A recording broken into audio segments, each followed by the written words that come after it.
Oraya gelin git lazım.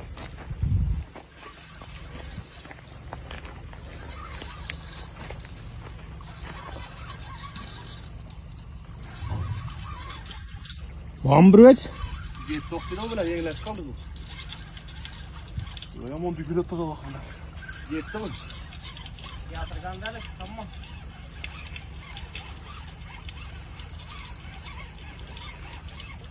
Kalk tuttum. Balık gidelim. Tam insanlar var bağlı ya. Hastalıktan abadan yatırgan olsan.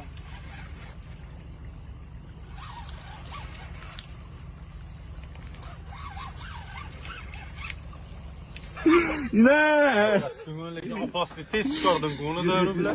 Güversen çolaka da. Neden tattın mı? Yine. Bambur 5 kilo altın. Bambur be. Yandı mı? Yandı canım. Hasta sanırız mı?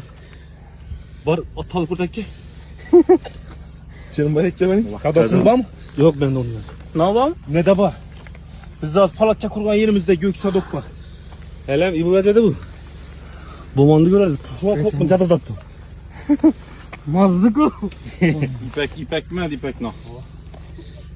Konulu girgi yerine göre de.